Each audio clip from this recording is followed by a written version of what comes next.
buenas tardes a todas y a todos y también saludamos al verificador del INE que nos acompaña el día de hoy.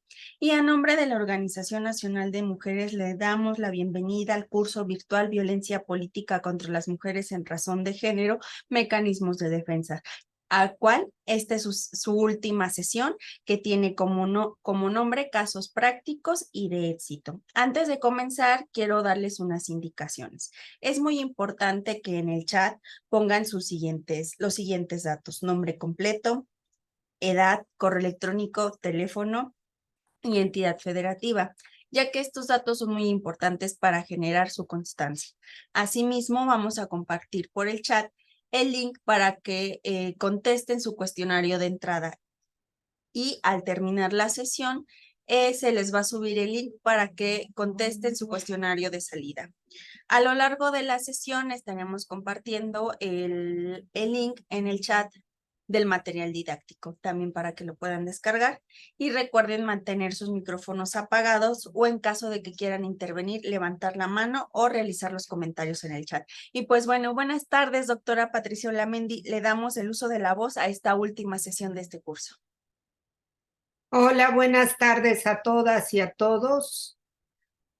Como efectivamente lo señala, el día de hoy hablaremos de algunos casos prácticos en donde finalmente se obtuvo justicia para las víctimas. No sin antes señalar, como ustedes podrán haberlo visto cuando hablamos del padrón de agresores en materia de violencia política en razón de género, pues se llevan más de 300 casos juzgados, lo cual nos habla pues todavía de un número muy pequeño, porque estamos hablando que esta disposición se aplica por primera vez en la elección federal pasada, pero en los estados también ya se ha venido aplicando a partir de las reformas que los estados han tenido en sus constituciones o en sus legislaciones locales.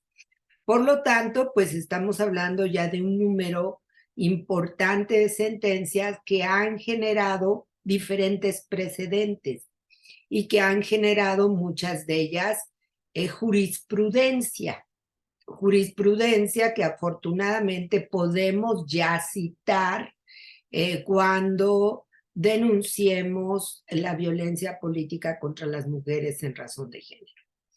Como hemos comentado con ustedes, esta violencia puede ser presentada, puede ser solicitada la actuación y las denuncias pueden ser presentadas ya sea en el ámbito electoral a través del Instituto Nacional Electoral o de los organismos locales, dependiendo si es un asunto del orden federal o es un asunto local. También puede ser presentada en el ámbito administrativo, como lo vimos, sobre todo cuando se comete contra servidoras públicas. Y por otra parte, también puede ser presentada en las fiscalías especializadas de justicia, ya sea la federal o en el ámbito local. En todos los casos, cuando se presenta una denuncia por violencia política contra las mujeres en razón de género, se tienen que establecer las medidas, no solo las de protección que requiera la mujer que está poniendo en denuncia estos hechos, sino también las llamadas medidas cautelares, con la idea de que cese la violencia o se tomen medidas para eliminar aquellos actos que motivaron o son producto de esta violencia. Es decir, en cualquiera de los escenarios, las víctimas siempre tendrán que solicitar estas medidas, pero también es una obligación de la autoridad siempre imponerlas. ¿Por qué es una obligación de la autoridad imponerlas? Porque cuando se construye este tipo penal, se señala abiertamente que las autoridades, ya sea electorales, en el ámbito administrativo o las autoridades en el ámbito penal, están obligadas a proteger, respetar y garantizar los derechos de las víctimas. Esto es decir, que en muchos de los casos tiene que haber la tutela de esos derechos. ¿Qué significa esto? Que la autoridad tiene que cerciorarse efectivamente que la mujer está haciendo uso de sus derechos y si alguna cosa en algún momento no se tomó en cuenta, la autoridad puede intervenir para que efectivamente se consideren todo el alcance de sus derechos. También, sobre todo en la parte electoral, está lo que se llama la suplencia de la queja.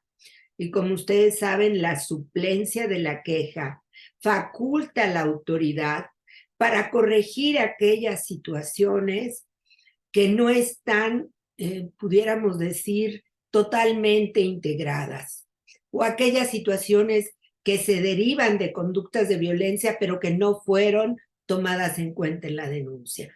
Por lo tanto, la autoridad también tiene esa facultad de suplir en algún momento las ausencias que tenga la denuncia o queja presentada, con el fin de asegurar el acceso a la justicia para las mujeres, pero también garantizar sus derechos.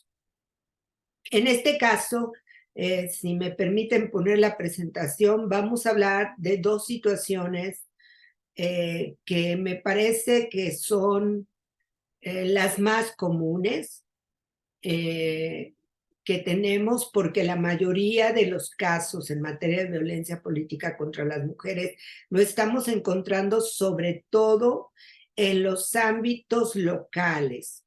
Lo estamos encontrando ya sea a nivel de municipios o a nivel de candidaturas locales.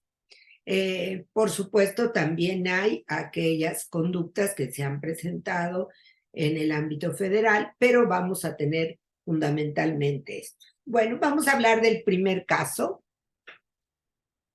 Es un caso que se da en el proceso electoral pasado, en el estado de Guerrero, en un municipio de la montaña guerrerense. Quienes están aquí podrán imaginarse la condición que tienen municipios de la montaña guerrerense, ¿verdad?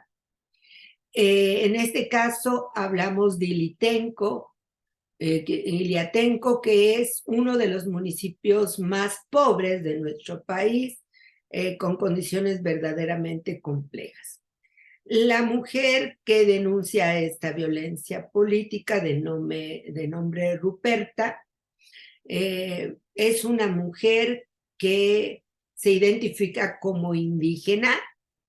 Al momento de presentar esta denuncia, ella ejercía el cargo de presidenta municipal, pero participó como candidata a la reelección para dicho cargo, por lo que se encontraba en el momento ejerciendo como presidenta y con un periodo de licencia.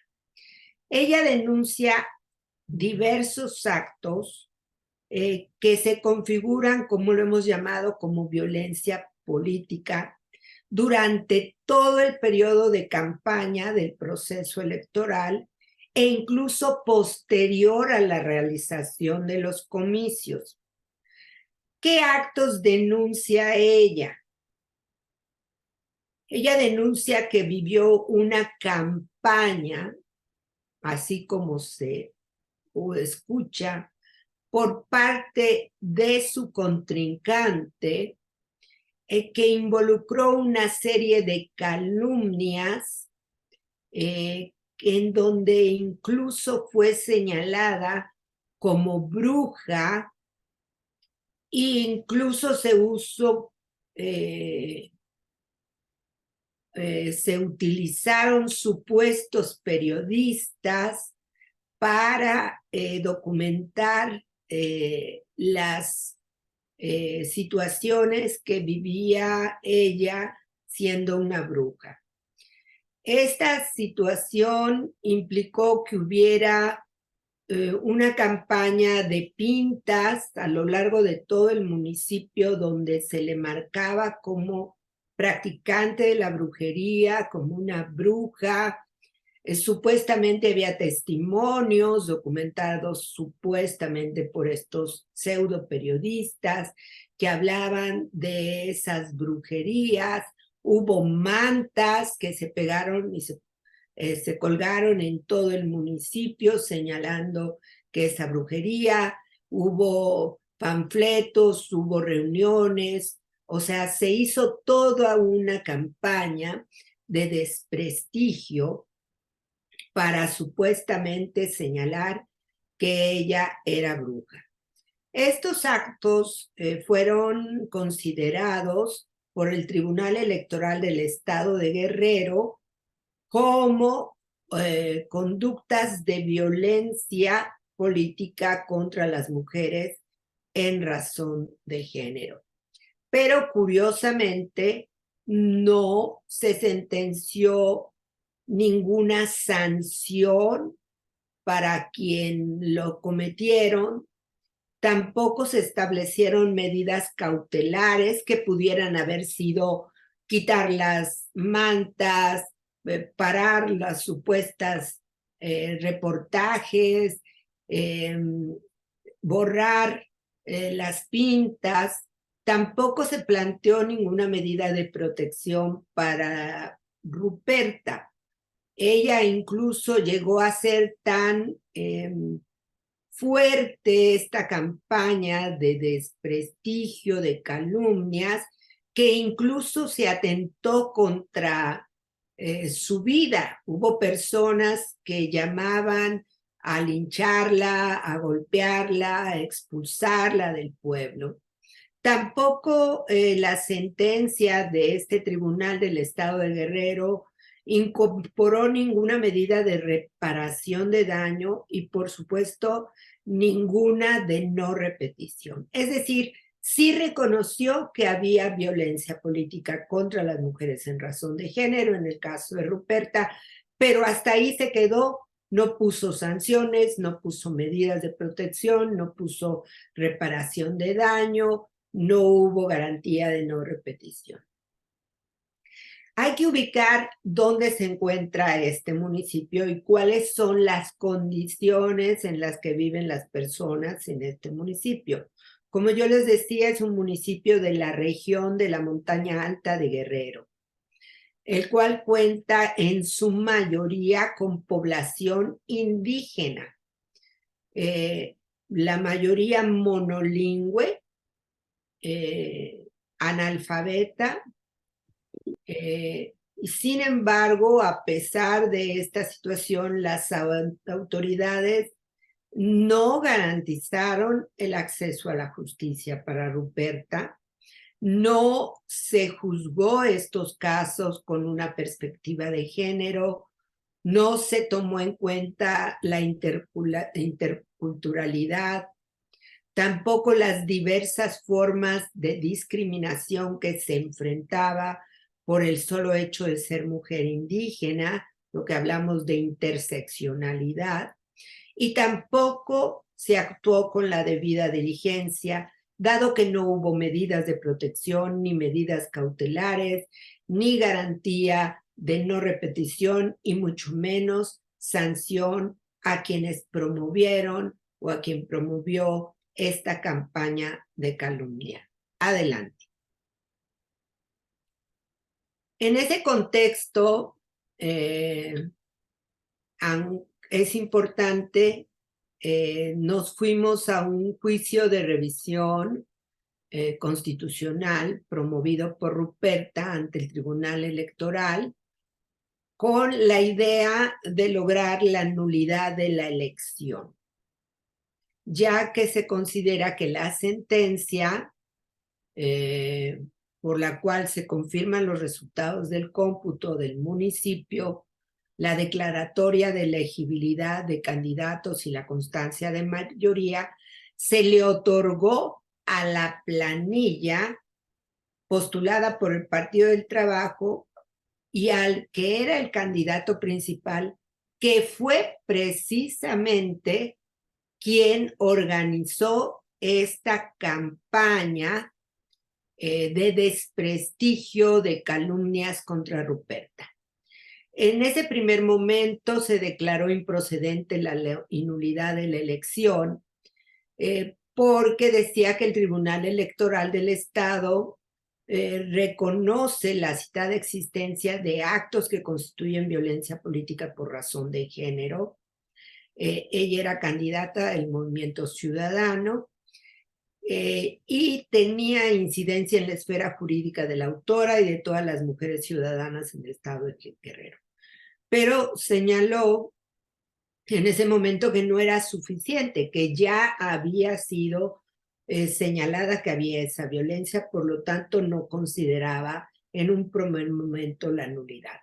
Por lo tanto, se va a un nuevo recurso por la vía judicial relativos al principio de igualdad y el no discriminación y el derecho de las mujeres a cargos públicos, como lo establece la Constitución, y en el caso también del Estado de Guerrero, de acuerdo a la normatividad aplicable. Es decir, este asunto va a un segundo momento, a pesar de que ya se había otorgado la constancia de mayoría, de que se había reconocido la violencia que había ocurrido.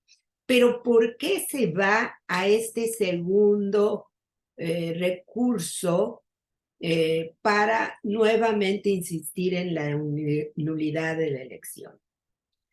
Y tiene que ver con qué tanto puede afectar una campaña de esta naturaleza de calumnias, de denostación, de desprestigio en el voto que finalmente emiten los electores y las electoras.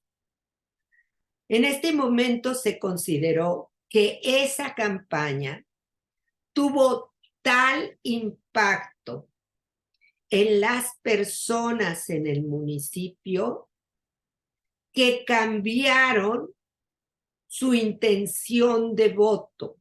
Es decir, al principio Ruperta aparecía como la candidata con mayores posibilidades de obtener la reelección. Sin embargo, después de esta campaña tan intensa, tan fuerte, tan seria, tan grave, esto impactó primero en la vida de Ruperta, porque llegó a sentir tal nivel de inseguridad, tal nivel de temor de que fuera a ocurrirle algo, que finalmente se mermó su capacidad para seguir siendo candidata por un lado, pero por otro lado fue de tal impacto esta campaña de calumnias, de denostación, de injurias, que finalmente la gente terminó de alguna manera creyendo esta campaña. Esto nos pone en alerta de lo que este tipo de campañas pueden ser de alguna manera determinantes en un proceso de elección y cómo el voto, la intención del voto de las personas pueden cambiar de tal suerte que se crean este tipo de campañas.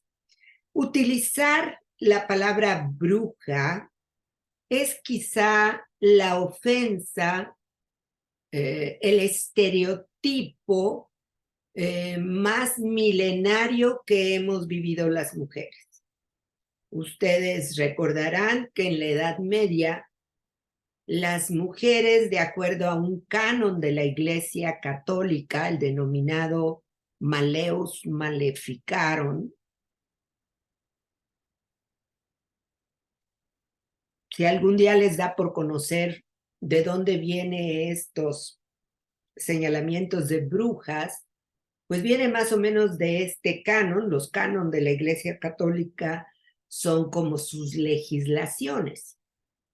Y en este caso particular, el canon de la Iglesia Católica denominado Maleus Maleficarum es aquel que emite la entonces llamada Inquisición, mal llamada Santa Inquisición, porque Santa no tuvo absolutamente nada, pero la llamada Inquisición para poder enjuiciar a las mujeres que violentaban, se decía, la voluntad de Dios. ¿A qué se refería esto? Se refería sobre todo a las mujeres que trataban de curar el dolor o las enfermedades que en aquel entonces se producían. Y como ellas estaban en contra de la voluntad de Dios, porque la voluntad de Dios, según el Maleus Maleficarum, era que si alguien estaba enfermo era porque Dios así lo había decidido, y si moría, tenía que dejársele morir. Como las mujeres no querían ver a sus hijos padeciendo una enfermedad o que murieran, ni a sus seres queridos, pues recurrían sobre todo en aquel entonces a la herbolaria con el fin de mejorar su condición o sacarlos de una enfermedad. Entonces, de ahí surge el tema de que las mujeres eran brujas, es decir, seres malignos que llevaban a cabo hechicerías para contradecir la voluntad divina. Este manual Maleus Maleficarum tuvo una vigencia de más de 300 años en el periodo de la Edad Media, por el cual se calcula, imagínense nada más de 8 millones de mujeres perdieron la vida al ser condenadas por la Inquisición. La condena regularmente era la quema de mujeres vivas, porque se decía que era la única manera de acabar con las brujas, no solamente matarlas, sino quemarlas para que no revivieran. Es decir, este mote espantoso de las brujas está ligado a esa creencia de que somos personas que cometemos el mal, que hacemos hechizos, que hacemos pócimas, que tratamos de desvirtuar la voluntad divina. Ese mote pues se nos ha quedado toda la vida. Una manera incluso de ofender a unas mujeres es decir, es una bruja, con la idea pues de generar una ofensa, de señalar una característica, pero al final de cuentas es una palabra que expresa desprecio, rechazo. Imagínense lo que una campaña de esta naturaleza puede tener en un municipio donde la mayoría de las personas son analfabetas, no tienen una instrucción, quizá no tienen los conocimientos para poderla procesar. Y una campaña de esta naturaleza, pues sin duda alguna, juega un papel importante. Y lo podemos ver hoy en día. Campañas que por lo pronto generan calumnias, generan denostación, buscan eliminar una imagen que se tiene de la persona, busca cambiar la situación y tiene tal impacto porque tanto dices las mentiras y las repites que finalmente esas mentiras terminan en buena medida por creerse. Entonces tenemos una campaña de esta naturaleza en ese municipio, pues ya se imaginarán el impacto que tuvo. Siguiente, por favor.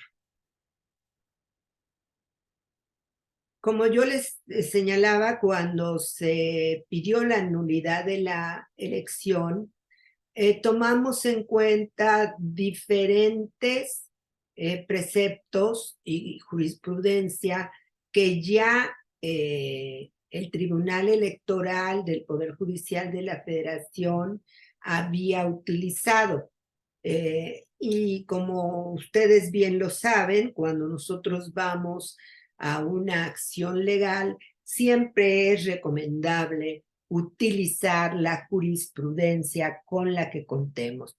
Yo les recomendaría incluso a quienes litigan estos casos, pues ahora sí que tengan un paquete de jurisprudencias y actualícenlas para poder estar en condiciones de utilizarlas.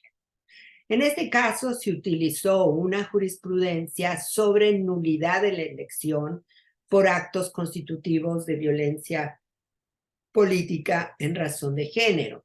Dice, debe acreditarse su incidencia y determinación en el proceso. ¿Qué tanto esta violencia cometida contra Ruperta determinó el rumbo del proceso y por lo tanto de la votación? Y señala, si bien la violación a los principios constitucionales como el de equidad de género, así como la presencia de actos sistemáticos de violencia política por razón de género, al incidir en un proceso electoral de forma determinante, constituyen violaciones graves que afectan la validez de un proceso comicial en su integridad, lo que tendría como consecuencia la nulidad del proceso electoral del que se trate.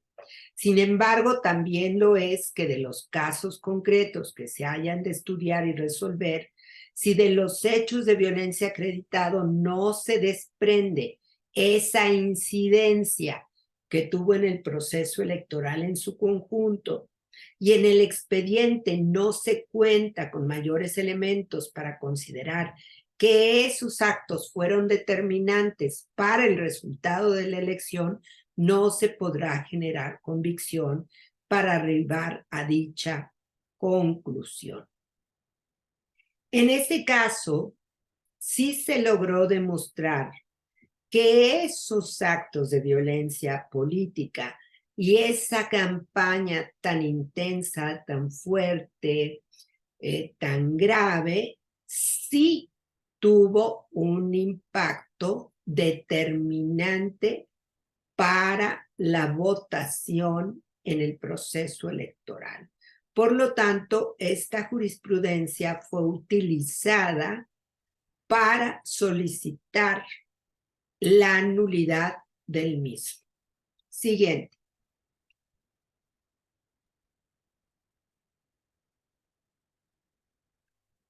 Nuevamente, hacemos uso también de otra jurisprudencia en donde nos señala el grado de afectación y determinancia derivada de actos de violencia.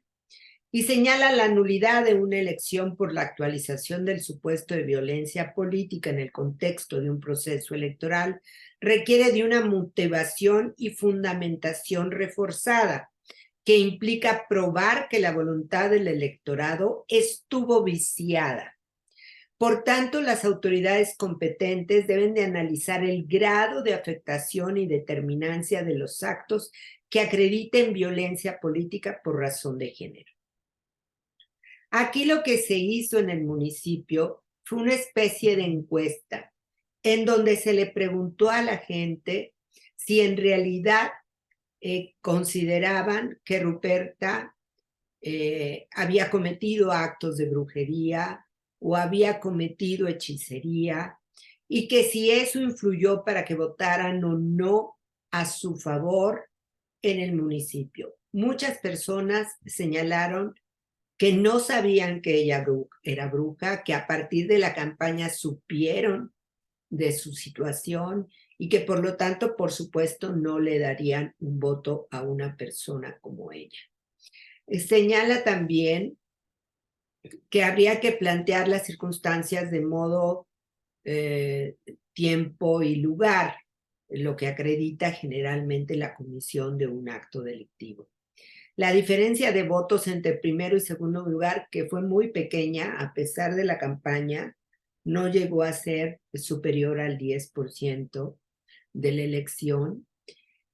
Quienes cometieron esta conducta, se logró documentar que en muchos de los casos fue promovida por el candidato directamente, por gente de su planilla de manera general, por personas que fueron supuestamente contratados o por medios de la montaña, medios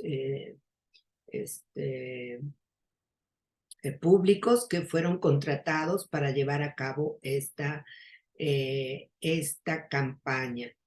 La incidencia en el proceso electoral y la afectación que tuvo para Ruperta esta campaña.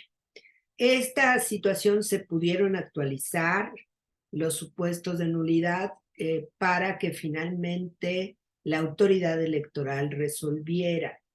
Señala que debe tener un nexo entre el resultado de la elección y cómo se afectó efectivamente la decisión de la ciudadanía para emitir su voto en este caso y cómo influyó en el mismo. Esto es bien interesante documentar porque la percepción de las personas cambian. Es como las encuestas. Cuando uno lleva a cabo una encuesta es como una fotografía de ese primer momento, pero puede haber hechos, sucesos,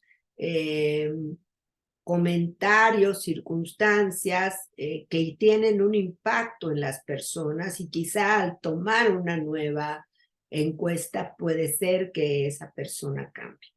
Me pongo un poco a comentar toda esta campaña de la cual está siendo objeto Xóchitl Gálvez, ¿no? Bueno, ya nada más falta que finalmente ella fue quien mató a Benito Juárez, ¿no? Porque hay muchos comentarios, pero ¿en qué medida toda esta campaña de calumnias, injurias, denostación pueden afectar significativamente en la decisión que tome el electorado con respecto a su voto? Siguiente, por favor. Aquí viene algo bien importante, que son precisamente criterios que ha emitido el Tribunal Electoral del Poder Judicial de la Federación y que utilizamos para la defensa de este caso. Y me parece relevante que lo tengamos en cuenta porque hoy en día los medios de comunicación, incluso las redes sociales, pues obviamente juegan un papel importante, sobre todo determinadas plataformas como ahora X, que antes era Twitter, plataformas como TikTok, etcétera, qué papel juegan incluso en esta idea que pueden servir para fortalecer o denostar a una persona. A mí me parece, por ejemplo, significativo, no sé si a ustedes les pase, cuando yo pongo un tweet, bueno, ahora un X, ¿verdad? Criticando algunas de las decisiones que ha tomado el gobierno de México o el presidente de la República, sobre todo en esta última etapa, que son, desde mi punto de vista, muy graves para la política exterior mexicana, como invitación al ejército ruso, aumentar el número de espías rusos, el estar enviando económicamente, sosteniendo en buena medida al gobierno cubano, etcétera. Inmediatamente me aparecen un montón de mensajes regularmente de personas que tienen 3, 4, 2, 5, 10 seguidores ofendiéndome. Ni siquiera tiene relación con el comentario que hago muchas veces, sino es ofenderte, ¿no? De todo tipo, desde groserías, desde insultos, señalamientos a mi persona, etcétera, etcétera, etcétera.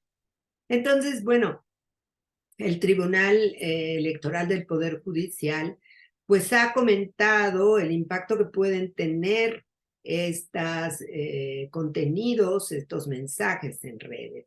Y señala en su criterio, no es una jurisprudencia, es un criterio del tribunal, dice: el contenido de expresiones o medios de comunicación en redes sociales no debe contener elementos potencialmente discriminatorios, estereotipados o que inciten a la violencia política en razón de género contra una mujer que aspire a ocupar un cargo público o se encuentre en el ejercicio de la función pública.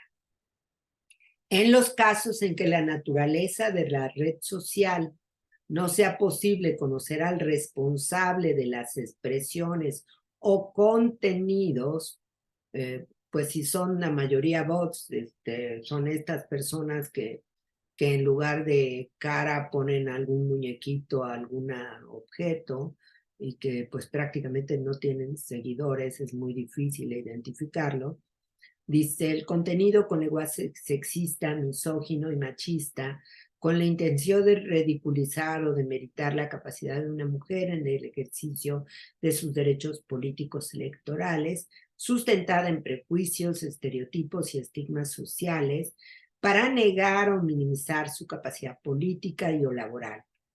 La autoridad competente debe garantizar la protección de las mujeres a una vida libre de violencia en todos los ámbitos y en todos los medios, incluido el Internet y las redes sociales, que pueda configurar violencia cibernética contra las mujeres expresadas a través de tecnologías de la información y de comunicación, Internet, teléfonos móviles, videojuegos. Por tanto, se debe ordenar todas las diligencias necesarias a efecto de eliminar el material o contenido discriminatorio y estigmatizado que generó la violencia por razón de género de forma anónima. Así, las autoridades competentes tienen la obligación de ordenar las diligencias necesarias para bajar o eliminar de las redes sociales un contenido anónimo que vulnera los principios constitucionales y de derechos humanos para erradicar la violencia política por razón de género. Esto viene dentro de un caso resuelto en el procedimiento especial sancionador. Como ustedes se habrán dado cuenta, hoy en día, sobre todo la autoridad electoral, al momento de conocer de una denuncia por violencia política contra las mujeres en razón de género, si ésta se ha dado a través incluso de redes, si la persona acusada ha utilizado las redes sociales u otro medio para denostar, agredir, calumniar, lo primero que hacen como medida cautelar es solicitar a los medios que bajen o eliminen de las plataformas esos contenidos. Y lo plantean como una medida inmediata que debe de tomarse a fin de que esos contenidos sigan provocando una mayor violencia contra, en este caso, la persona que ha denunciado esa violencia. Pongo el caso aquí, quizá lo podamos ver más claro, quizá lo vamos a ver también más adelante, el caso de la gobernadora Laida Sansores contra un grupo de diputadas del Partido Revolucionario Institucional. No sé si recordarán ese caso. Ella, haciendo uso de sus redes sociales y de un programa que ella inventa,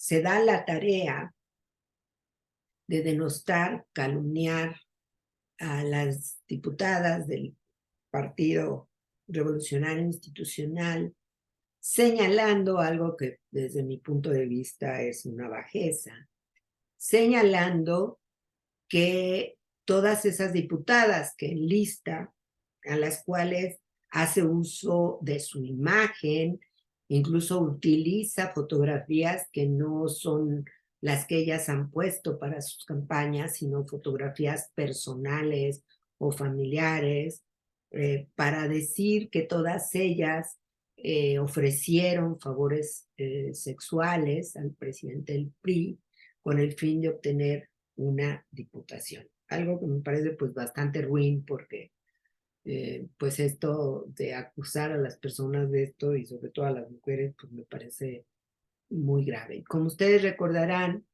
en la denuncia que se dio por parte de las diputadas, pues de hecho se solicitó incluso la cancelación de su programa y que se bajaran todos esos comentarios. Entonces, lo que busca este criterio de la Corte es que frenen, eliminen esos comentarios con el fin de que no siga causando un daño mayor del que ya se está causando para quien ha sido víctima de esta violencia. Siguiente, por favor.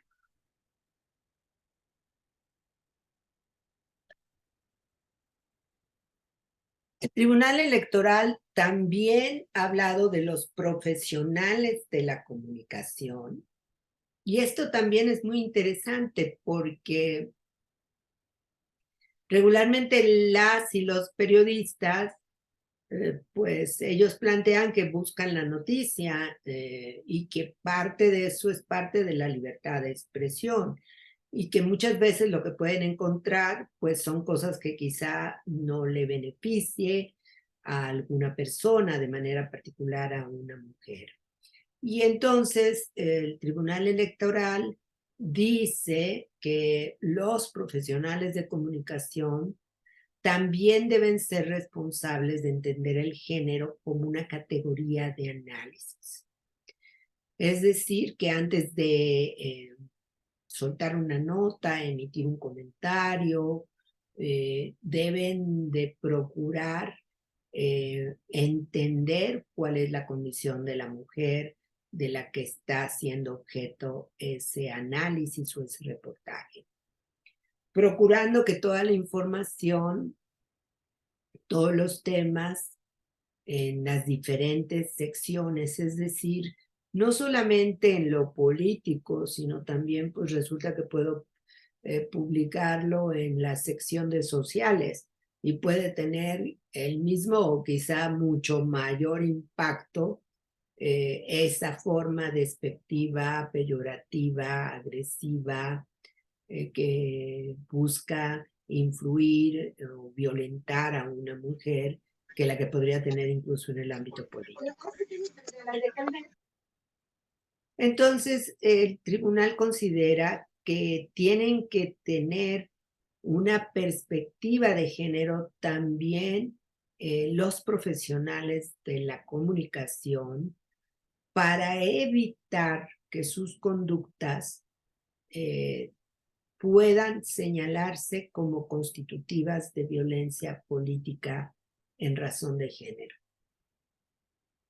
Es un poquito complicado porque las y los periodistas también pueden ser señalados por violencia política contra las mujeres.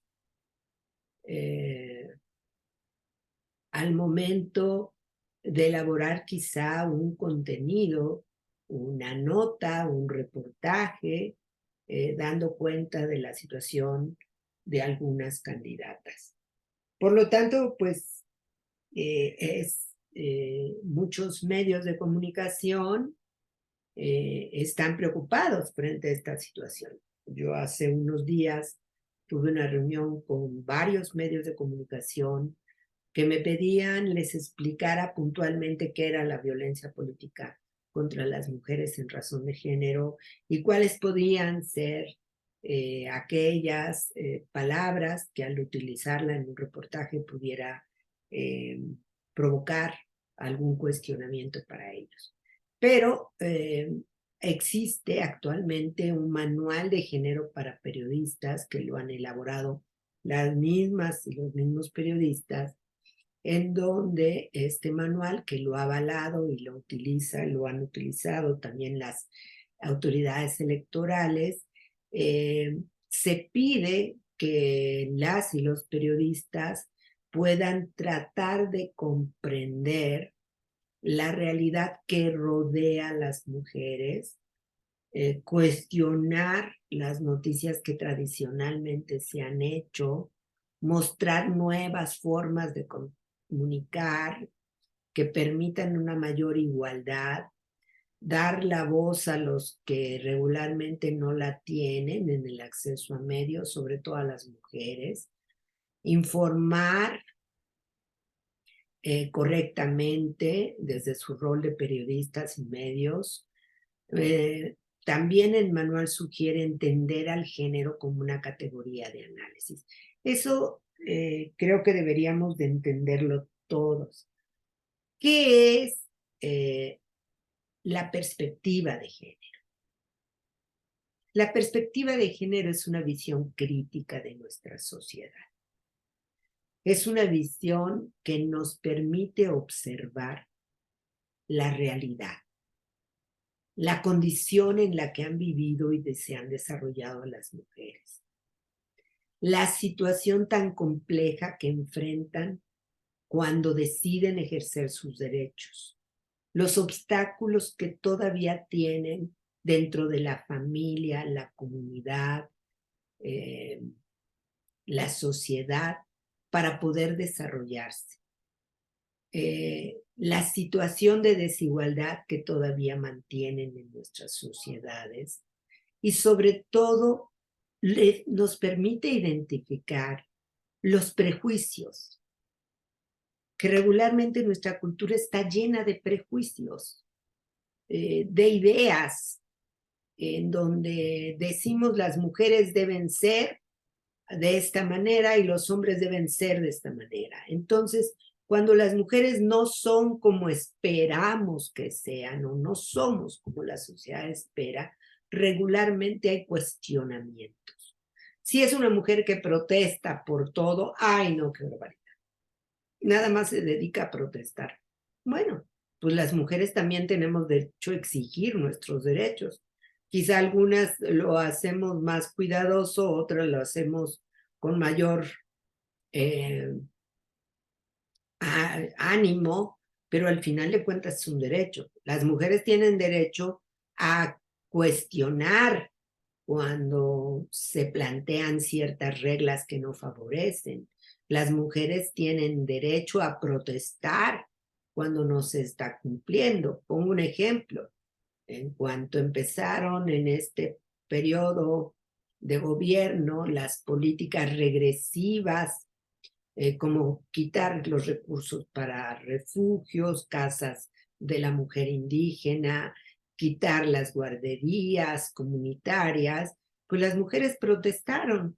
Y lo primero que dijo el ciudadano presidente fue: este grupo de mujeres feministas están en contra de mí, fueron creadas para estar en contra mía. Es cómo se atreven a protestar. Entonces, la perspectiva de género nos sirve para cuestionar nuestra sociedad tan desigual, tan discriminatoria, que todavía mantiene en buena medida a muchas mujeres fuera de la posibilidad de un desarrollo pleno, un respeto a sus decisiones y la posibilidad de influir en la toma de decisiones en nuestro país. Entonces, lo que plantea es que las personas que están en los medios de comunicación puedan tener también esta perspectiva, que yo creo que es muy sana para todos y todas. ver la realidad como es, no como queramos que sea, siempre nos sirve a todas y a todos. Y por lo tanto reconocer las diferencias, disparidades que se tienen entre hombres y mujeres sobre el acceso a decisiones, recursos, expectativas, y también ubicar esas relaciones de poder que existen entre los hombres y las mujeres. Dice este manual, esto permite que las y los periodistas vean los focos rojos que las autoridades deben detectar para advertir cuando hay discriminación, relaciones asimétricas de poder. También este manual reconoce que los medios de comunicación interpretan en buena medida la realidad y de alguna manera también la construyen, porque en sus reportajes también te plantean una realidad que ellos están viendo. Pero las cosas no son solo como las cuentan, sino también como las ven. Por lo tanto, es importante que tengan una visión más objetiva de la realidad, y la perspectiva de género lo que hace es darte esta visión objetiva de la realidad para incorporar esta perspectiva en la cobertura periodística, pues pasa por un aprendizaje. A mí me da gusto que muchos medios de comunicación se estén cuestionando qué pasa con sus comentarios, si sus comentarios pueden provocar o no de alguna manera la violencia política. En este caso, estos criterios de la Corte fueron utilizados para demostrar que los supuestos periodistas o algunos de los medios locales que recibieron dinero para promover esta campaña también influyeron negativamente para generar un ambiente contrario a la candidata Ruperta. Adelante, por favor.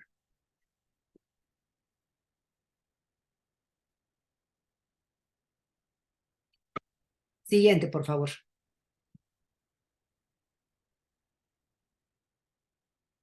Por su parte, también el tribunal hace énfasis en el manual de monitoreo de medios y dice: profesionales de la comunicación son responsables de entender el género como categoría de análisis, procurando que toda la información, todos los temas se traten con perspectiva de género, evitando contenidos constitutivos de violencia política de género.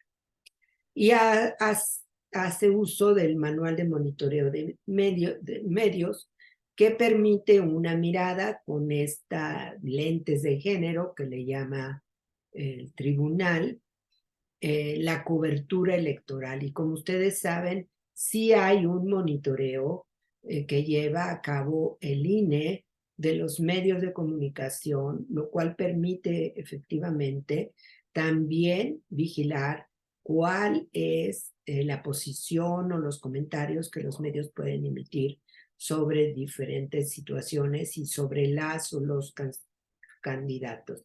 Y dice: este monitoreo es una ventana para percibir una realidad en la cual la ciudadanía no tiene acceso. Son ellos, los medios, los que identifican y priorizan aquellos sucesos o temas a los cuales quieren que se dirija la mirada pública día a día. Pues no solo los medios, también la mañanera, que debería de estar prohibida desde mi particular punto de vista, incluso por el INE. La mañanera todos los días nos dice el tema que quiere discutirse y los temas que, así como todos los días, nos dice quiénes son los enemigos, y por lo tanto todos los días se plantea una serie de calumnias, de denostación contra las personas. Yo he sido objeto en 2 ocasiones, o en 3, ya no recuerdo, de haber sido señalada por el presidente como una persona contraria a su gobierno. Y déjenme decirles que es muy difícil, porque de momento se desata una cantidad de todo tipo de injurias, pero también de amenazas, porque es muy grave utilizar este espacio como un medio para acusar, denostar, incidir. Ahí está todo este tiempo señalado estas cosas. Bueno, este manual de monitoreo también es útil porque permite efectivamente analizar las noticias abiertamente estereotipadas, es aquella que reproduce estereotipos, culturas, roles sobre hombres y mujeres, cuando usa el lenguaje o imagen para denigrar a la mujer. A mí la palabra denigrar no me encanta, yo prefiero utilizar denostar, humillar, calumniar. Trivializan los logros de las mujeres, glorifican o justifican la violencia ejercida por hombres o ridiculizan a hombres que ocupan roles no tradicionales y sutilmente estereotipadas cuando contengan suposiciones no explícitas sobre los roles de las mujeres y los hombres, o noticias que transmiten creencias estereotipadas como que las mujeres son emocionalmente frágiles. Plantea, como bien lo dice la plataforma de acción de Beijing, si no la han leído sería bueno que lo hagan, esta plataforma que contiene la Carta de los Derechos Humanos de las Mujeres, planteó suprimir que se proyecten imágenes negativas y degradantes de las mujeres en los medios de comunicación, porque en la mayoría de los países no ofrecen una imagen equilibrada en los diversos estilos de vida de las que aporta la sociedad. Esto se relaciona sobre todo con todos estos anuncios que se dan en donde promueves llantas de autos, pero sale una mujer semidesnuda con un bikini pequeño, con la idea de que pues eso va a traer mayor número de compradores, o imágenes denostando a las mujeres o utilizando ciertas partes del cuerpo con el fin de agredirla. En este caso utilizamos también estos criterios y el monitoreo que incluso se había hecho de cómo estos reportajes, comentarios en la radio, en los medios, habían contribuido a generar un clima totalmente negativo contra Ruperta, en el sentido de que era ya casi considerada una persona realmente perversa para la comunidad. Adelante.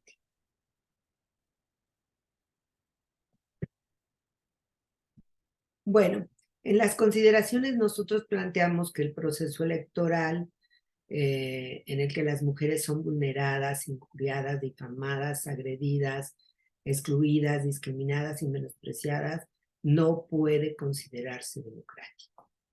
Que no digan, es que hubo una contienda democrática. Pues no, porque hubo una persona que estuvo sujeta a un bombardeo de calumnias, de difamación, de agresiones, de discriminación, y ahí no hay igualdad en la contienda, pero tampoco hay democracia, porque no se permite que esta persona pueda ser realmente reflejada como es, sino está sujeta a un acoso, a un hostigamiento permanente, a una violencia continua.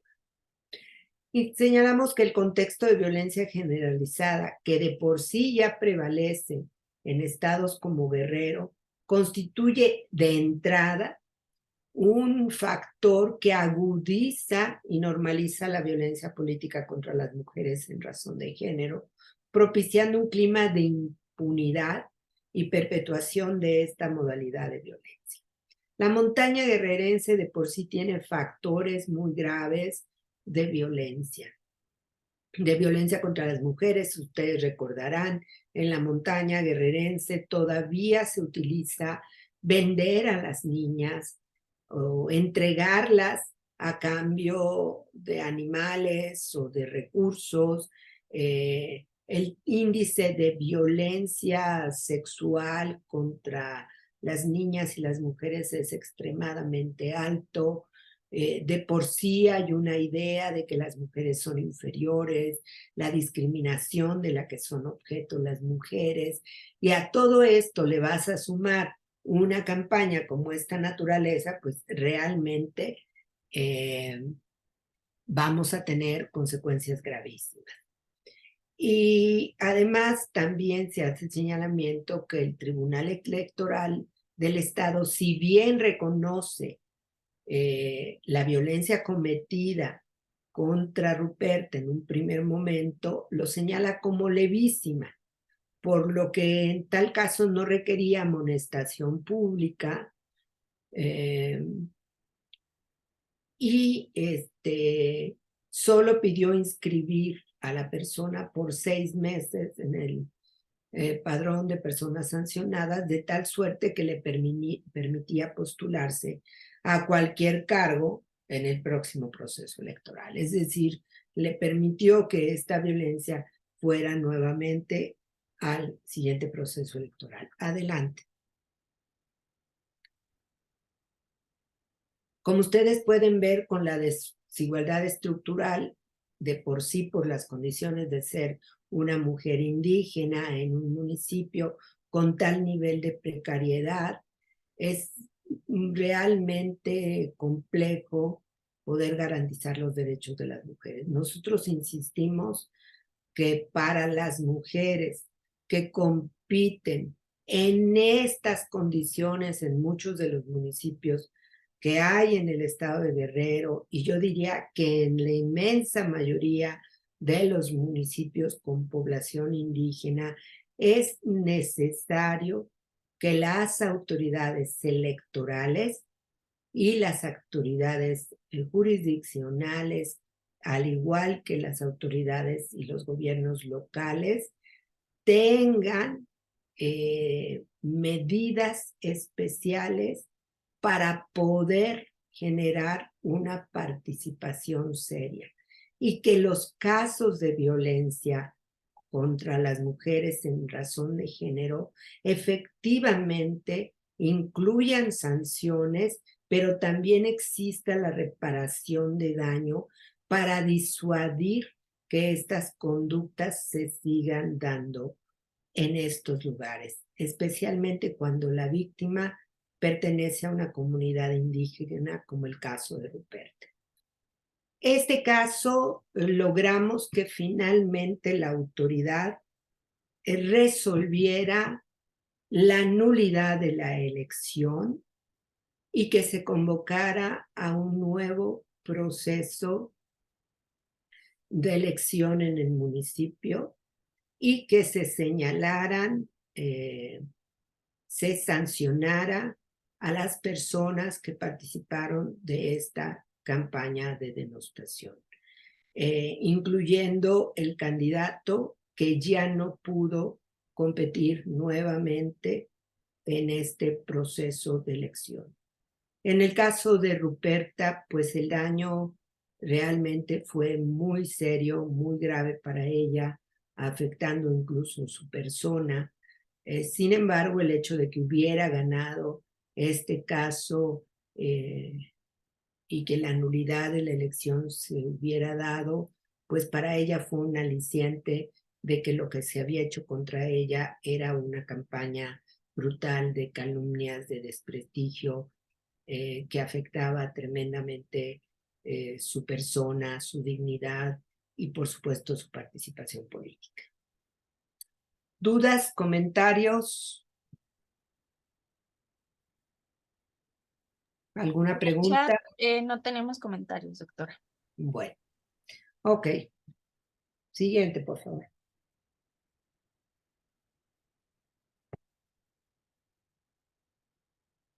Traje este tema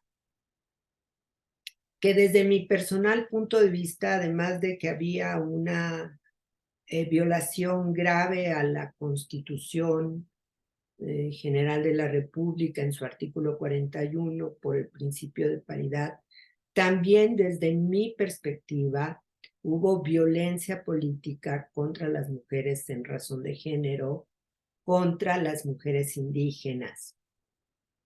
y quisiera explicar por qué.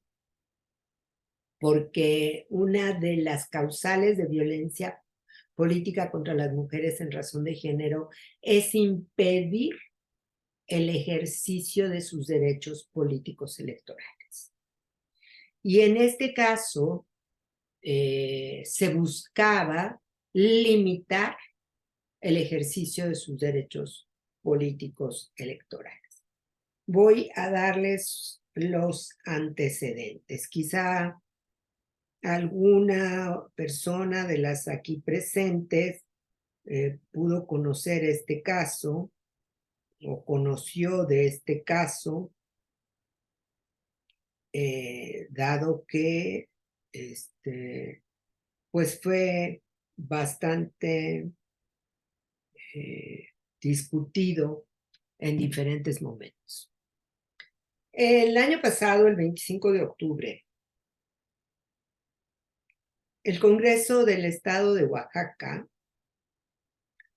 llevó a cabo una reforma por el cual modificó el transitorio tercero del decreto 1511, que establecía la gradualidad hasta este presente año 2023, para asegurar la paridad en los municipios con sistemas normativos internos o indígenas.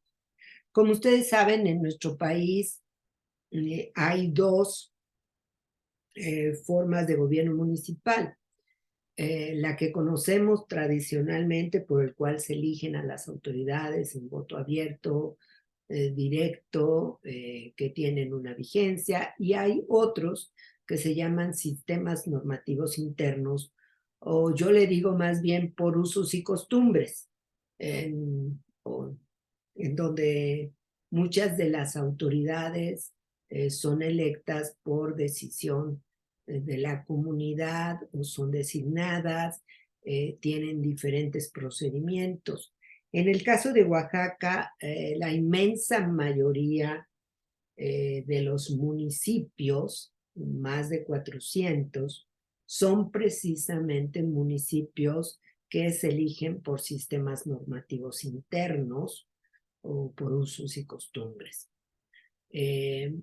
Cuando se aprueba, como ustedes saben, la paridad en la Constitución, la primera parte, que fue la paridad en procesos electorales de elección a congresos, fue en 2014, y en 2019 se aprueba la paridad en todo, incluyendo las reformas para que también en el ámbito municipal existiera esta paridad.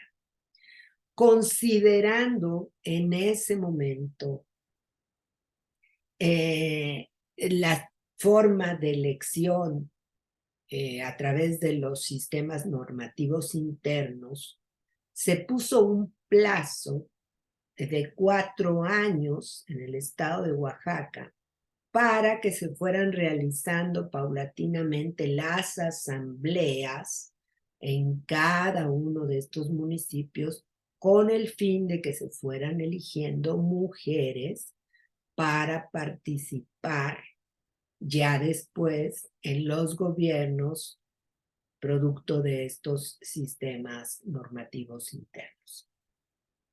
En el 2022 faltaban unas cuantas asambleas de realizarse, es decir, casi todas se desarrollaron entre el 20, el 21 y parte del 22.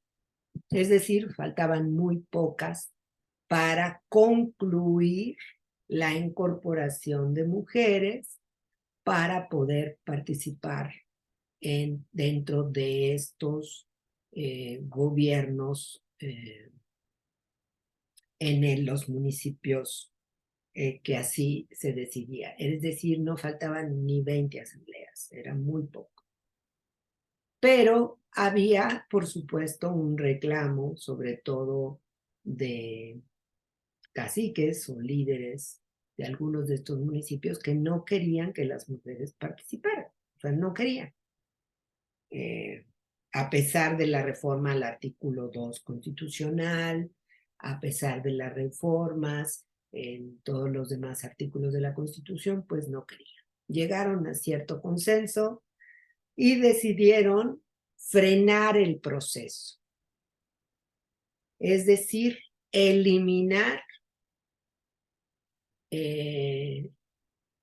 la cláusula por el cual se tenía que concluir este proceso en el 2023 y dejarlo abierto. Es decir, pues la paridad se irá cumpliendo, pues ahora sí que como quiera cada quien en su municipio y en el plazo que se le dé la gana. Esta reforma se aprueba en el Congreso porque era una reforma que venía propuesta por el candidato a gobernador electo, que actualmente es el gobernador, creo que se apellida Jara, y por lo tanto, pues se aprueba por la inmensa mayoría. Algunas personas protestan, pero en general logra la aprobación. El gobernador en ese momento vigente era el señor Murat, Alejandro Murat, al cual se le pidió que, haciendo uso de su derecho de veto, pues vetara esto que de entrada era una enorme arbitrariedad, porque era decir, pues la paridad se va a cumplir en el país, pero para las mujeres indígenas no se va a cumplir esa paridad, se va a dejar, digamos, a la buena voluntad de las autoridades municipales que así lo quieran hacer o no lo quieran hacer. El gobernador en ese momento decidió no utilizar el veto y pues yo creo que no quería enemistarse. Por lo tanto, afortunadamente existe una red nacional de mujeres indígenas que son abogadas, la red de abogadas indígenas, y ellas presentaron el 10 de noviembre ante la autoridad local, porque pues era una reforma estatal, ante el Tribunal Estatal Electoral, el Juicio de Derechos Civiles, el JDC, para que efectivamente se revirtiera esta decisión y regresaran los derechos reclamados. Ellas señalaban la inconstitucionalidad de la reforma y de manera particular señalaban que esta reforma pues era una afectación directa a los derechos políticos electorales de la mujer. Doctora, ¿nos puede ayudar con su micrófono? Se le acaba de apagar. Yo no sé qué pasa porque se acaba. Bueno, Gracias. La red entonces nacional de abogadas indígenas presenta este recurso, el JDC, el Juicio de Derechos Civiles, señalando la inconstitucionalidad de la reforma y la afectación directa a los derechos políticos electorales de las mujeres, dado que ellas se dejaba a la buena voluntad o al libre albedrío de las autoridades en cada municipio por usos y costumbres la aplicación de la paridad, siendo que la paridad, como ustedes saben, no solamente es un principio constitucional, la paridad también es un derecho de las mujeres. Y esto violentaba el artículo 2 constitucional, que claramente señala la paridad para las mujeres indígenas. Este JDC se presenta ante el órgano electoral local y bueno, cuando hay este sistema de complicidades, porque hay que decirlo abiertamente, y yo creo que muchos de los órganos electorales locales y sobre todo los tribunales electorales locales, pues son en general gente propuesta por los gobernadores en turno, responden en buena medida a sus intereses y por lo tanto pues toman esas decisiones. El tribunal local considera que no hay afectación a los derechos políticos electorales de las mujeres y que por lo tanto no tenía que, no procedía este juicio.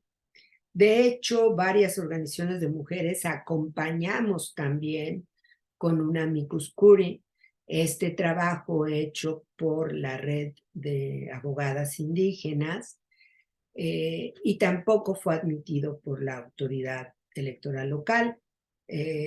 Señaló que la reforma cumplía con los requisitos constitucionales y que por lo tanto se autorizaba que el sistema de elección de los municipios por normas internas o usos y costumbres podrían tomar la decisión de aplicar paulatinamente o en la medida de lo posible la paridad. Yo quisiera que eso le digan a las mujeres candidatas a diputadas, ahí vamos a ver en la medida de lo posible a ver si te aplicamos. No, se lo estaban aplicando ni más ni menos que a las mujeres indígenas de las regiones pues más pobres, con mayor complejidad, de tal suerte que terminaban prácticamente excluidas. Desde mi personal punto de vista, también el Congreso del Estado, y yo diría que incluso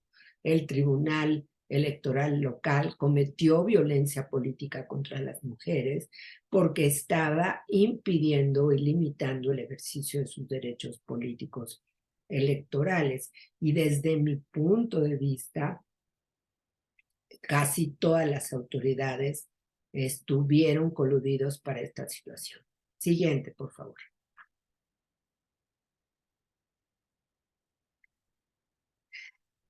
Como lo he comentado, el Tribunal Electoral local declara improcedente la demanda y reconoce la validez de la reforma impugnada. La red de abogadas indígenas acuden, entonces, piden acudir a la sala regional del Tribunal Federal Electoral, en donde nuevamente plantean este tema como un tema de violación grave a los derechos humanos, a la Constitución y presentan un nuevo JDC. La sala regional empieza el análisis, pero al mismo momento la red de abogadas indígenas, cosa rara, le pide a la CNDH que, de acuerdo a sus facultades, presente una acción de inconstitucionalidad ante la Suprema Corte de Justicia con el fin de que la Corte analice este caso y resuelva sobre la constitucionalidad o no de estas reformas. La Corte lo resuelve el 13 de marzo pasado, porque de entrada pues era no solamente un acto de justicia, sino también era una violación gravísima a la Constitución. ¿Por qué? Porque ni más ni menos la Corte decide que es inconstitucional esta reforma. ¿Por qué? Porque sí está limitando un derecho de las mujeres a la paridad y señala que haber frenado este proceso gradual y su conclusión no podía suspenderse porque permitía que al concluir este proceso gradual, que ya de por sí era sui generis, porque no se aplicó la paridad en todo inmediatamente, sino se tomaron varios años para asegurar que esa paridad se diera gradualmente, el haber suspendido la conclusión de ese proceso sí generaba una afectación seria, grave, real a los derechos de las mujeres en el ámbito político electoral y sobre todo a la paridad. La Corte, al revisar esto, creo que fue muy interesante porque, por un lado, pues ya no se siguió la ruta que se había tenido en la sala regional del Tribunal Electoral, toda vez que al resolver la Corte, pues ya no había motivo de continuar con ese juicio de derechos civiles, sino que la misma Corte daba la reforma.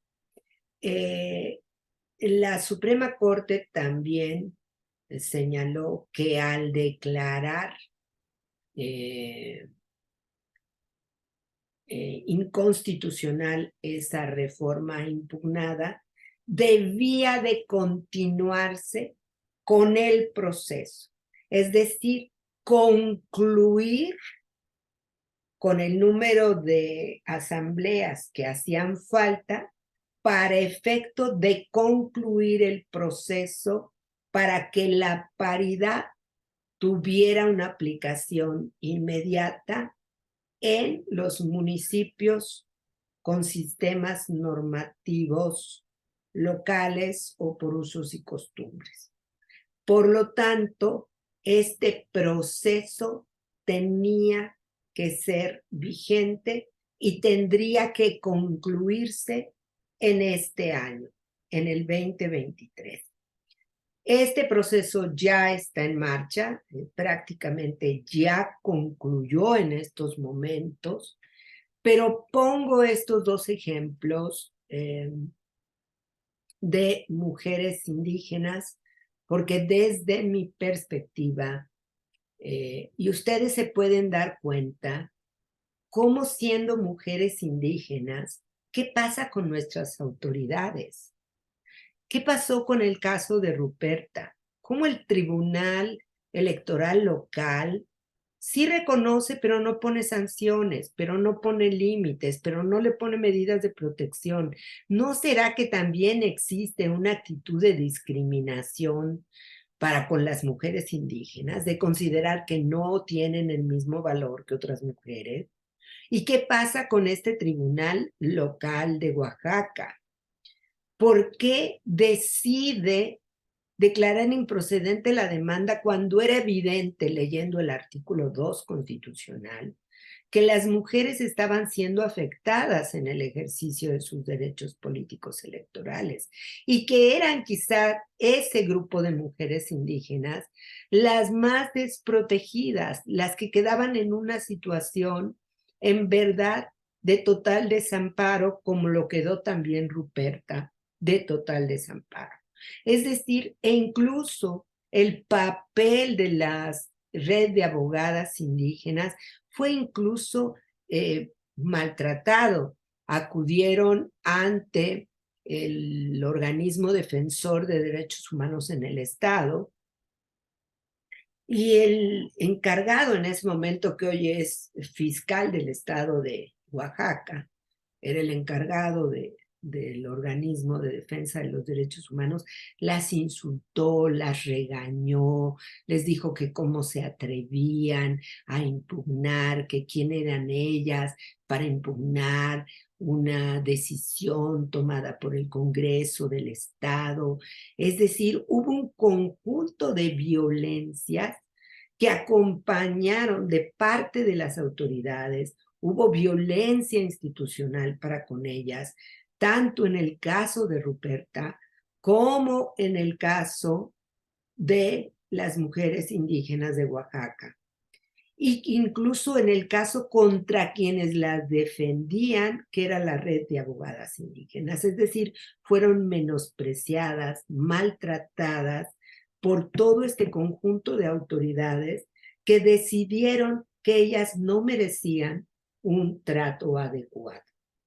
Pongo esto aquí porque creo que si en algún lugar hay que cuidar estos procesos electorales y sobre todo aquellas mujeres que van a ser las candidatas de su partido en los municipios, en las regiones, en los distritos, que son indígenas, tendrían que tener una protección adicional por parte del partido y una vigilancia permanente de que sus derechos no sean vulnerados. Estos casos tuvimos la oportunidad de acompañarlos y de participar en la defensa. Pero ¿cuántos de estas situaciones no reciben el acompañamiento ni el apoyo necesario? Nosotras hemos insistido que el INE tiene que tener una defensoría para estos casos, porque no puede ser que sean organizaciones de la sociedad civil o otro grupo que se incline a apoyar estos casos. En realidad debe ser la autoridad. ¿Por qué tenemos defensorías para todo y no podemos garantizar una defensoría para estos casos? Por supuesto que las mujeres con recursos quizás no recurran a la defensoría, aunque tendrán derecho, pero sobre todo pensemos en cuántos de estos casos de violencia que vamos a vivir institucional, política, en razón de género, de violación abierta a los derechos políticos, electorales y constitucionales, quizá no tengan el tratamiento y el apoyo necesario en la defensa de sus derechos. Yo me quedo aquí, pero quiero comentar un caso con ustedes que fue considerado violencia política, que desde mi personal punto de vista no lo fue. Y es el caso de la senadora Citlali contra el empresario de medios Salinas. Creo que la autoridad ahí se extralimitó al considerar en un primer momento el INE que había violencia política contra las mujeres en razón de género. El caso de Citlali es un claro ejemplo de discriminación e incluso que puede ser señalado como el delito de discriminación, de violencia verbal, discriminación en razón de su apariencia física, pero de ninguna manera es violencia política contra las mujeres en razón de género, porque no hubo una restricción, un impedimento o un obstáculo para el ejercicio de sus derechos políticos. La senadora ha seguido haciendo uso de sus derechos políticos e incluso en exceso, ¿verdad?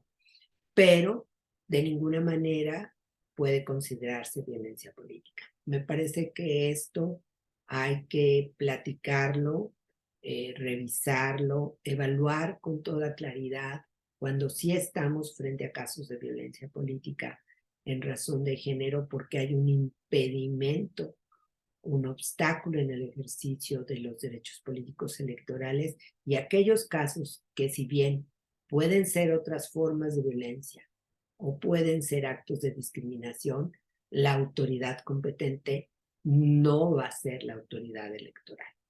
Será una autoridad de orden administrativo, si es una falta, o será una autoridad en el ámbito penal, si la conducta califica como delitos. Yo simplemente creo que habrá que hacer siempre una evaluación muy seria de estos casos. Y lo otro también es que, si bien hay limitaciones para los medios de comunicación, también es necesario evaluar correctamente si no estamos limitando en algún momento la libertad de expresión. Por supuesto que decirle a una persona, pongo el caso de la ministra Esquivel, que se ha dicho que es violencia política, no es violencia política.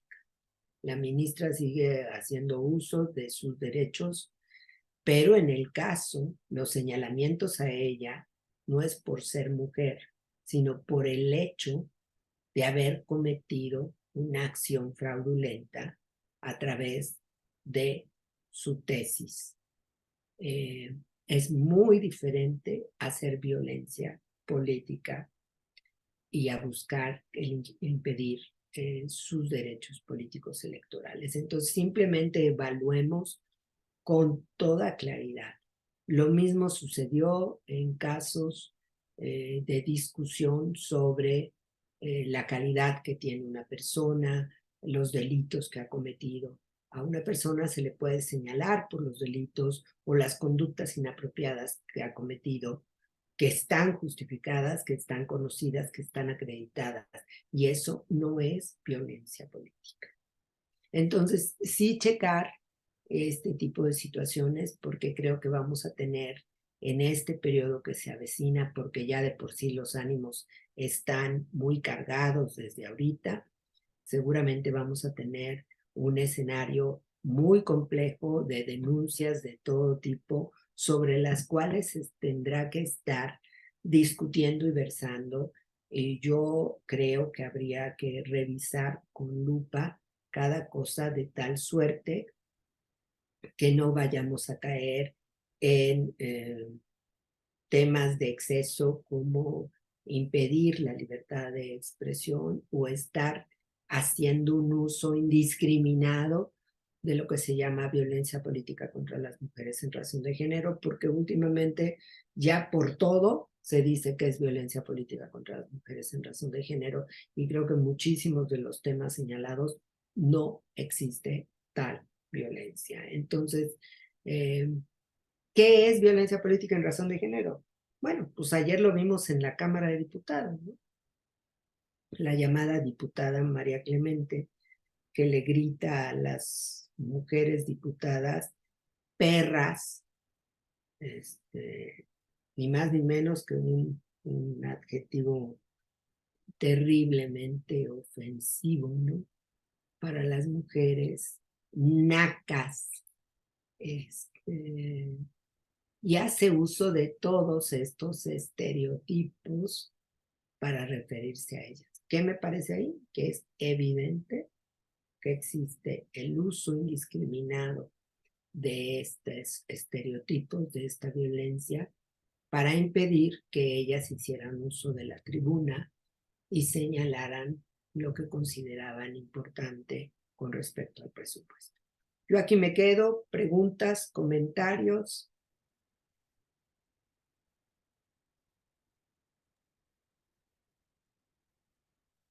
Tenemos una manita levantada. Janet, adelante. Sí, doctora Olamendi, muchas gracias por la exposición de su curso, de todos los temas que hemos escuchado anteriormente. Yo tengo una inquietud. Em, Creo que uno de los casos que comentaba en la sesión anterior había sido un tema muy delicado. Creo que había llegado a ocurrir incluso una violación, si no me equivoco, que comentó uno de los casos. En el 2014, el Código Penal Federal y el Código Penal de la Ciudad de México hicieron una reforma en la que incluyen la responsabilidad penal de las personas jurídicas o las personas morales. Los partidos políticos pues son un ente un tanto híbrido, constituidos o funcionan con un recurso público, pero bueno, también tienen un carácter un tanto particular. Mi pregunta va en el sentido de, ¿alguna vez, dada la intensidad de la violencia política en razón de género contra las mujeres, se podrá considerar una responsabilidad como un ente moral a los partidos políticos, como se hicieron con estas reformas, donde las personas morales pues tienen una responsabilidad ya penal con independencia de la que hagan sus integrantes de manera individual? Espero haber explicado mi inquietud. Mira, los partidos políticos, de acuerdo a la Constitución, son entidades de interés público. Es decir, son finalmente entidades del Estado. Sí tienen responsabilidad y sí pueden tener responsabilidad penal. Hay que recordar que también el partido político está obligado, como parte de sus obligaciones, a prevenir, sancionar, erradicar cualquier forma de violencia contra las mujeres. Y se comete un delito no solamente por acción, sino también por omisión. Yo incluso les señalaba que un partido que no atiende, que no toma medidas, si un partido está en conocimiento de un acto posiblemente constitutivo de delito, tiene que acompañar a la víctima a denunciar ante la instancia correspondiente, en este caso ante las fiscalías. Si el partido no encubre, no toma en cuenta la situación, pues sí, puede quedar como parte de sus responsabilidades por las cuales también puede ser señalado como responsable o en algún momento por encubrimiento de algunos de estos delitos. Y sí, como autoridad, como siendo una entidad de interés público, pues tiene ese carácter. Yo creo que es importante que no sigamos favoreciendo la idea de que los partidos son entidades ultra autónomos, ultra independientes, que no se tocan ni con el pétalo ni una rosa. No, es una entidad de interés público que está regido por las normas del Estado y que tiene obligaciones que cumplir para poder actuar. También quiero serles muy clara, acuérdense que incluso la violencia política también puede llevar no solo a que pierdas el registro un candidato, sino que también puede llevar a que un partido político pueda perder el registro. Entonces, yo simplemente plantearía que hay que asumir estas responsabilidades con mucho cuidado y nunca, absolutamente nunca, que es lo mismo que yo les digo muchas veces a las empresas cuando trabajo con ellos, que me señalan casos de hostigamiento, abuso y que entonces se le llamó la atención, yo les digo, no, además de llamar a la atención, tú tienes que poner en conocimiento de la autoridad porque es un hecho delictivo. Y cuando tú no pones en conocimiento de la autoridad de un hecho delictivo, ¿qué estás haciendo? Pues estás encubriendo un delito. Entonces, yo creo que en algún momento sí puede darse el caso y me parece que los partidos políticos tienen que tener muchísimo cuidado al momento de recibir cualquiera de estas conductas y dejarlo con claridad. Lo que va a los ámbitos administrativos, electorales, pero también lo que son constitutivos de delitos, tendría que hacerse el conocimiento de la autoridad competente. Muchas gracias, doctora. ¿Algún otro comentario? Tenemos dos en el chat. Sí, Uno es de adelante. la secretaria Rosario de Tamaulipas, PR de Tamaulipas. Dice saludos desde Tamaulipas. Y hay otro de Teresa Ortiz y dice, creo que sí se tendrá que tener mucho cuidado y más por esta contienda de mujeres en esta campaña. Felicitaciones por su ponencia. Gracias, muchas gracias. Pues sí, hay que tener mucho cuidado, hay que dejar las reglas claras. Y yo diría, revisemos nuestras instancias responsables de estos temas, fortalezcámosla, tengamos una mente abierta y sobre todo no ocultemos. Eso de la ropa sucia se lava en casa, acuérdense que es otro de los peores temas por los cuales las mujeres han soportado la violencia muchas veces. El partido no es la instancia para esto, pero sí es la instancia para apoyar y poner en conocimiento de las autoridades cualquier conducta que pueda ser constitutiva de delito.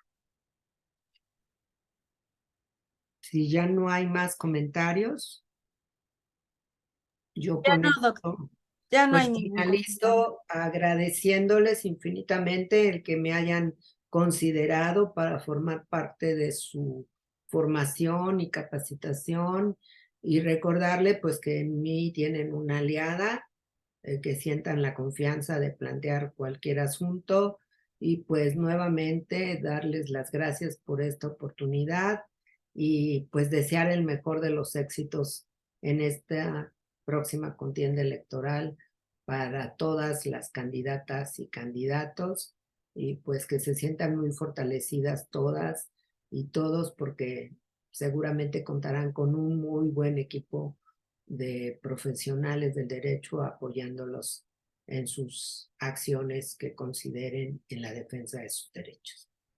Por cierto, tiene muy buenos abogados y abogadas el PRD. Gracias. Gracias, doctora. Le agradecemos mucho por estas 7 sesiones, por este curso que nos acompañó. La verdad es un honor tenerla y en estas sesiones, pues, contar con su presencia. Le agradecemos mucho por este curso, por la conclusión. De verdad, a nombre de la Organización Nacional de Mujeres, le agradecemos mucho. Gracias y buena tarde, noche. Buenas tardes y les recuerdo a todas y a todos que ya se encuentra en el chat el cuestionario de salida. Por favor, apóyenos a contestarlo ya que es muy importante para poder generar sus constancias. Y a nombre de la Organización Nacional de Mujeres les damos las gracias por asistir a este curso que tuvo 7 sesiones de violencia política contra las mujeres en razón de género, mecanismos de defensa. Una vez terminando su cuestionario de salida, pueden ir abandonando la sala virtual. Muchísimas gracias por acompañarnos. Bonita noche a todas y a todos.